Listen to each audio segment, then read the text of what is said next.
Good morning. Welcome to Our Town at Common Coffee. I'm Kurt Caraway. This morning we're going to be talking with Neil Rombardo about the elder abuse program his office has recently set up. Right now we're going to take a short break for a word from our sponsor. Care. It's a word we hear every day. But what does it really mean? It means loving what you do. Care is respect, dignity, kindness, and joy. It means being passionate about what you do. Care is what we do every day. It means everything to my patients. I am healthcare that does care.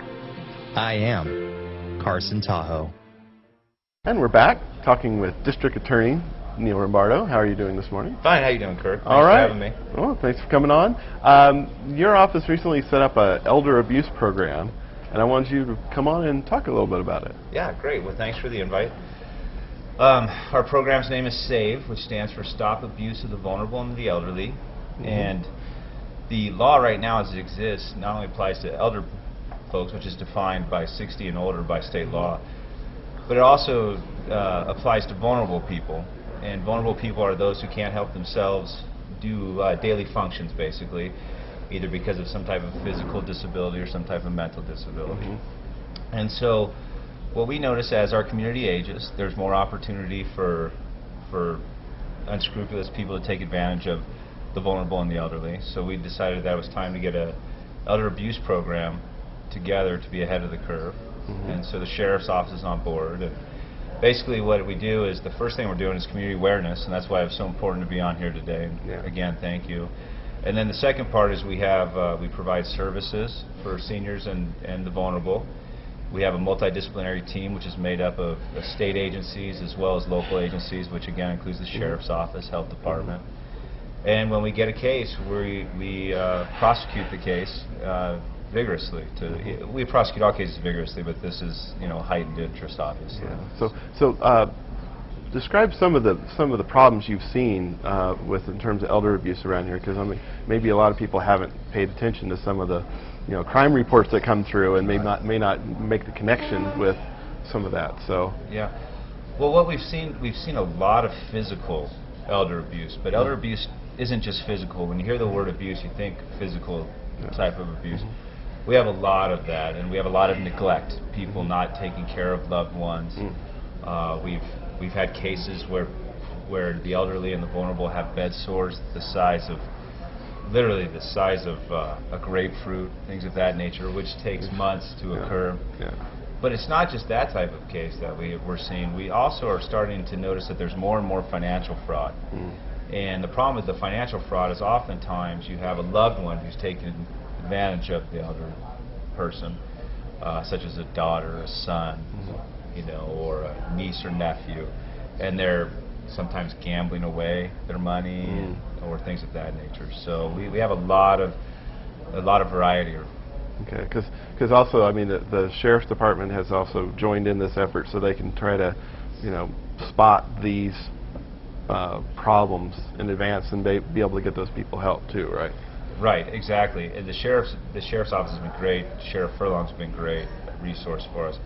In fact, what we're doing as part of spotting the problem ahead of time is I've already done 3 different trainings at the fire department because they're first responders, so they're first on scene.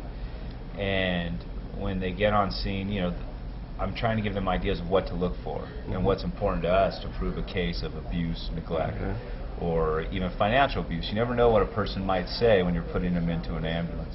And the same thing, we're going to do the same thing with the sheriff's office. In fact, I'm setting up trainings right now to go work with the deputies so that they go to a scene, they know what to look for as well. Okay. Well, that's interesting. So now, besides the sheriff's office, who else is involved in this effort? You talking about the fire department? Yeah. The fire department, yeah. We've started a multidisciplinary team. That's a common team that started in most jurisdictions of larger size. Carson's probably the smallest jurisdiction to do it. We have the state elder services.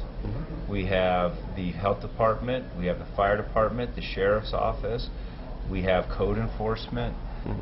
We have the DA's office. We have a variety of offices who get together to discuss these issues prospectively, how we're going to plan for the future, and retrospectively, what can we fix about the past. All right. We're going to take a short break right now and come right back after word from our sponsor. Never before have two words said so much. I am is what motivates us every day. I am grateful. I am is what drives us to treat each patient like family. I am blessed. And I am is what you can depend on when you need it most. I am a survivor. I heal. I care. I am Carson Tahoe. And we're back talking with Neil Rombardo. Now you mentioned that there's services, specific services, as a part of this elder abuse program that you can make available or let people know about that are available to help them to get through these problems. So. Exactly. And Kirk, I guess there's a couple things that I would like the public to know, those who are elderly and those who take care of the elderly or have elderly loved ones, is that our goal is never to take an elderly person out of their home. And that's a fear of the elderly, and they oftentimes won't report these crimes because they're fearful of losing their independence. And so what we try to do is provide them services to prevent that and make them realize, hey, we're here to help. Now, our office actually doesn't provide any services. What we do is we've created this team that comes together to help work with these people.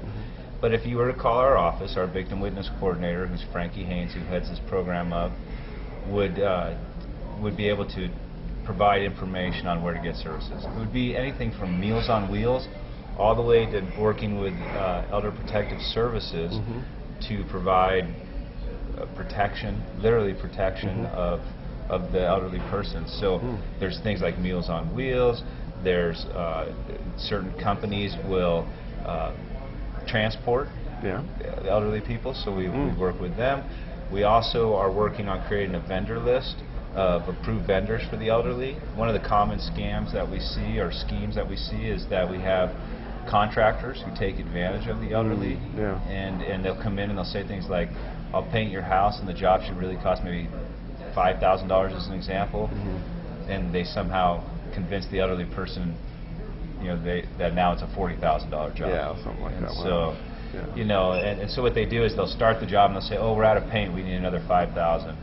Oh, we can't finish the job, we need another $2,500. And so it just grows and it escalates. So you can build a list of people who are, trusted, contractors that, have proven themselves to be reliable. So, Exactly. All right. And we're going to work with, and I haven't talked to Ronnie about this yet, but I know Ronnie Hanneman of the Chamber, and I know she'll help us out with that. Yeah, so, that sounds great. Yeah. And then, for people who, there's also, of all the services to help, these people, that they don't have to, there's a lot of different things that are available already out there, like you said, for the Meals on Wheels, and that for them to get the help. So the services are out there.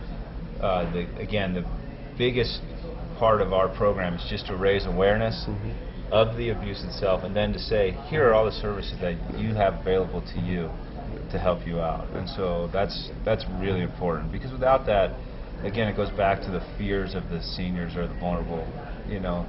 I don't want to report a loved one. I don't want to lose my independence.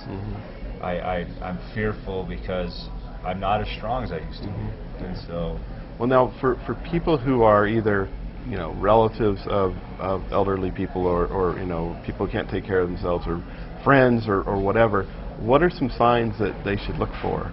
If they think that there might be some kind of shenanigans going on. That's a great that's a great question, because there's so many signs. Let's talk about each item individually. First, with regard to financial fraud, what you're going to see is isolation. Somebody's defrauding your senior, your elder relative. They're going to be isolated from you. The person who's defrauding them will do everything in their power to keep the senior away from the loved one. And that's